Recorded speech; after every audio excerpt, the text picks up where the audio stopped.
Ve bir gün sahabinin dediği gibi, hey gidi günler diyeceksiniz. Hz. Muhammed'in veladeti aynı zamanda insanlığın yeniden veladettir. Bu işe sahip çıkın. Kendi üzerinize çarpı çekmeyince, esas onu bilemez, onu göremez, onu duyamazsınız. Bu hemliye karşı kararlı durma.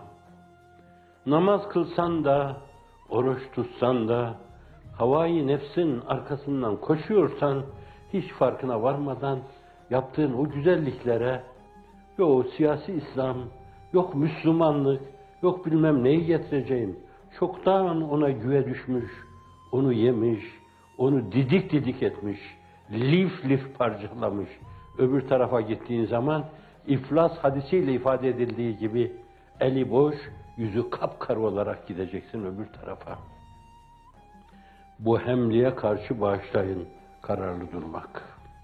İnsanı cehennemlere ilen merkez cazibesiyle çekip sürükleyen, şair arkadaşımın ifadesiyle isyan deryasına yelken açmışım, kenara çıkmaya koymuyor beni. Bir kere o deryaya yelken açtı mı, o deryanın bir yönüyle o çağlayanın varacağı derya, cehennemin gayyası, esfeli safilinidir. İstersen sen 50 türlü iyilikte bulun. Hafizan Allah. Men ittakada ilahehu hevahu. Hevanı ilah ittikaz etmişsen, fe'adallahullah. Allah seni öyle bir saptırır ki, oysa ki biz günde Fatiha-i Şerif'te belki 40 defa İyyâke na'budu ve iyyâke nesta'in, ihtina sıratal müstakim, sıratallezîne en'amte aleyhim, gayril mağdûbe aleyhim veleddâllîn. Allah'ım sırat-ı müstakim hidayet eyle, nebilerin, sıddıkların, şehitlerin, salihlerin yolu. Ve ondan sonra da gazabına uğrayanların ve sapıp gidenlerin yollarına sürüklenmeden bizi muhafaza buyur. Gayril mağdûbe aleyhim veleddâllîn. Demek ki hidayeti bulmak, hidayet yolunda yürümek, bir şey ise de her şey değil yani. Dolayısıyla ister bedel, ister atı beyan, nahivden anlayanlar bilir onu.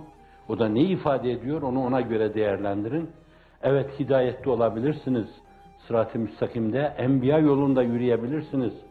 Fakat hiç bilmedik bir şeyle insan kayabilir. Onun için Hazreti Pir bir yerde bu mevzuda tembihini yaparken, hazer et, dikkatle bas, batmaktan kork, bir lokma, bir kelime, bir tanede batma. Cihanları bir yönüyle istihab edecek letaifini, Allah'ı bilmeye açık letaifini, kevnü mekanları hallac etmeye açık letaifini, böyle minnacık şeylerde batırma diyor. Kur'an'la örtüşüyor, sünnetle örtüşüyor. Aynı zamanda işte o sabrın şehvani duygulara, beşeri garizelere karşı dik durma mevzunda ifade edilen şeylerle örtüşen şeyler oluyor. Ve diğerine gelince, o da her müminin başına gelebilecek bela ve musibetler, onlara karşı da dik durmak. Hep bildiğiniz gibi diklenmek değil, nasıza nabeca sözler söylemek değil. Bunlar sahiplerinin karakterini aksettirir. Size bir yönüyle terör örgütü demiş olurlar. Hani ben isterseniz şöyle bir dua edeyim, siz eminseniz kendinizden deyin yani. Eğer biz terör örgütü isek, fakir başta olmak üzere Allah yuvalarımıza ateş salsın. Bizi yerin dibine batırsın. Bize yeryüzünde bir dakika yaşama hakkı vermesin. Yok değilsek, o naseza nabeca sözler söyleyen, o dengesizleri, o mevzuda bir kısım şeyler yazanları, o naseza nabeca şeyler altına imza atanları, onları da Hazreti Kahhar Zülcelal'e havale ediyoruz. Amin. Aynı şeyi söylemedim. Kahhar Zülcelal'e havale ediyoruz. Allah'ım sen görüyorsun. Allah'ım sen biliyorsun. Haklarından gel Allah'ım. Evet. Bunlara takılmamak lazım. Bu yolda yürüyenler hep bu türlü şeylere maruz kaldılar. Size paralel demişler, terör örgütü demişler. Geçmiş zamanın terbiyesizleri, emsalleri gibi, küstahları, densizleri, aşağılık mahlukları, peygambere sahir dediler, sihirbaz. Kahin dediler, gaybtan haber veren. Şair dediler, uydurma sözler söyleyen. Şunu dediler, bunu dediler. Hem hangi peygambere?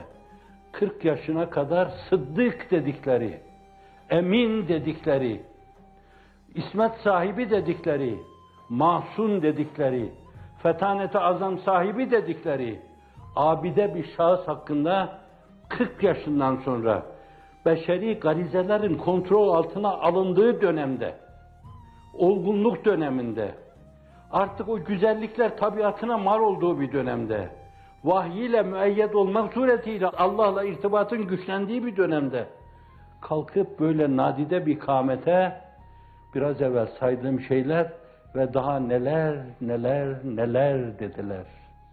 Öteden beri hepsine demişler. Hazreti Nuh'a Mecnun demişler. Hazreti Hud'a akılsız demişler.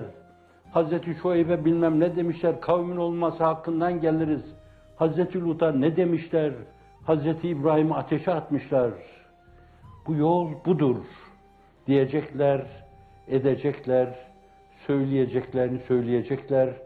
Ama siz bu yola, o yolun encamına, akıbetine inanmış iseniz, bence diretmeden, aldırmadan Allah'ın izni inayetiyle o genç gibi, ahirete öyle yürüyen o genç gibi, insanlığın iftihar tablosu gibi, daha doğrusu onun raşid halifeleri gibi, sünnet yolunda yürüyenler gibi, sünni yolda yürüyenler gibi, rağmen ala men kâle gayre hâzem, sünni yolda yürüyenler gibi, Ebu Hanifeler, Malikiler, Şafiiler, Evzailer, Sevriler, İmam Ebu Yusuflar, İmam-ı Muhammedler ve daha niceleri işlene arızasız bir güzergah haline gelmiş.